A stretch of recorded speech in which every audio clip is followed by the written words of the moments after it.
আজকে সন্ধ্যার সময় নাস্তাটা ছিল আমার মনের মতন আর খুবই স্পেশাল। আজকে আমার শ্বশুর বাসায় আসার সময় হোটেল থেকে নিয়ে এসেছিল চিকেন চাপ আর সেই সাথে ছিল বাটার নান, আর দুটোটাই গরম গরম ছিল, তাই সাথে সাথেই আমি নামিয়ে পরিবেশন করে নিচ্ছিলাম।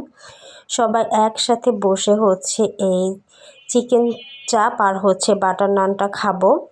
তো বাইরে কিন্তু ঝুম বৃষ্টি হচ্ছে, আর কয়দিন ধরেই কিন্তু খুব বৃষ্টি হচ্ছে, বৃষ্টি একদমই থামার নাম নেই। তো এদিকে গিয়ে আরও এনেছিল কাঁচামরিচের একটা ঝাল সস, আর সেই সাথে ছিল একটা মেয়োনেজ, মিষ্টি মেয়োনেজ। আর এই দুটো খাবার কিন্তু আমার কাছে আরও বেশি ভালো লাগে। এই মেয়োনেজটা আমি খুবই পছন্দ করি। তো দেখেন আমি কিন্তু সবগুলো সুন্দরভাবে ঢেলে নিচ্ছি।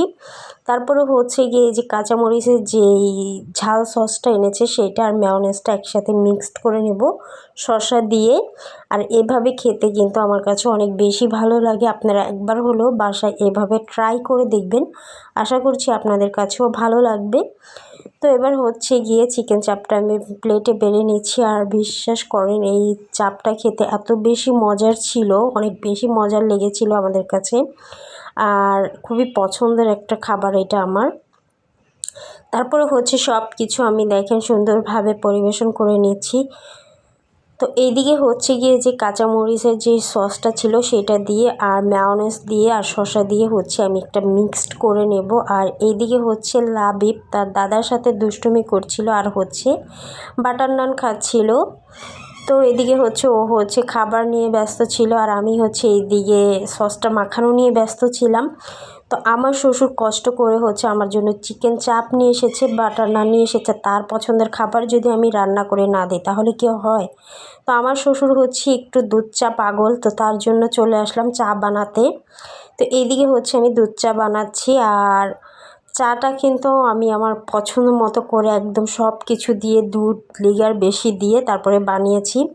আর ওই যে বললাম যেহেতু বাইরে বৃষ্টি হচ্ছে, তো বৃষ্টির ভিতরে যদি গরুর মাংস দিয়ে সবজি দিয়ে একটা খিচুড়ি হয় তাহলে কেমন হয় বলেন তো? তো আজকে আমি গরুর মাংস দিয়ে সবজি দিয়ে একটা খিচুড়ি রান্না করব। তো এই তো চা খেয়ে তারপরে চলে আসলাম রাতের রান্নার জন্য। আর এদিকে গরুর মাংসগুলোকে খুব ভালোভাবে কষিয়ে রান্না করে নেব। প্রথমে গরুর মাংসটাকে আমি রান্না করব। আর এখানে কিন্তু আমি 4 আইটেমের ডাল দিয়েছি। তারপরে গিয়ে এখানে নাজিস চাল দিয়েছি, মানে ভাতের চালটা দিয়েছি, আমি এখানে পোলাওর চালটা দিইনি। কেউ চাইলে এখানে পোলাওর চালটা দিতে পারে, তবে এই সবজি খিচুড়িটা কিন্তু পোলাওর চাল থেকে ভাতের চাল দিয়ে রান্না করতে বেশি মজা লাগে।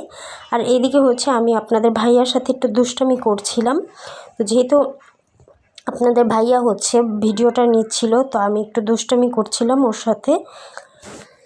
দুষ্টামি করতে করতে এখানে পেঁয়াজ মরিচ তারপরে সবজিগুলো আমি কেটে নিচ্ছিলাম খুব ভালোভাবে। তো এখানে একটু ঝাল ঝাল করে খিচুড়িটা রান্না করব। আর এই সবজি খিচুড়িটা কিন্তু একটু ঝাল ঝাল খেতেই বেশি ভালো লাগে, যার কারণে একটু ঝাল ঝাল করে রান্না করে নেব। আর আমার বাসায় কিন্তু গিয়ে এই সবজি খিচুড়িটা গরুর মাংস দিয়ে সবাই পছন্দ করে। তো এখানে আমি আমার পছন্দ মতো কিছু সবজি নিয়ে নিব।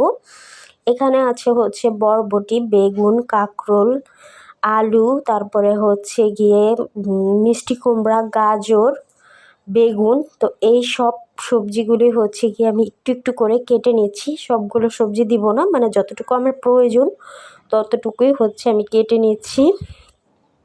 আর আপনারা এই বৃষ্টির ভিতরে একবার হলেও বাসায় এইভাবে খিচুড়ি রান্না করে খেয়ে দেখবেন, সবাই কিন্তু পছন্দ করবে, একদম বাচ্চা থেকে বড়রা সবাই এই খিচুড়িটা খুবই পছন্দ করবে। আমাদের বাসার সবাই তো এই খিচুড়িটা অনেক বেশি পছন্দ করেছে। আর বিশ্বাস করেন এই খিচুড়িটা আমি যখন রান্না করেছি 1 হাঁড়ি রান্না করেছি, বাট 1 হাঁড়ি কিন্তু থাকেনি, একদমই শেষ হয়ে গেছে। তো আপনারা চাইলেও এই খাবারটা বাসায় রান্না করতে পারেন, আশা করছি সবার খুব পছন্দ হবে। তো এই দিকে আমার গরুর মাংসটা প্রায় হয়ে এসেছে। তো সেকেন্ড পার্টটা দেখার জন্য অবশ্যই চোখ রাখতে হবে।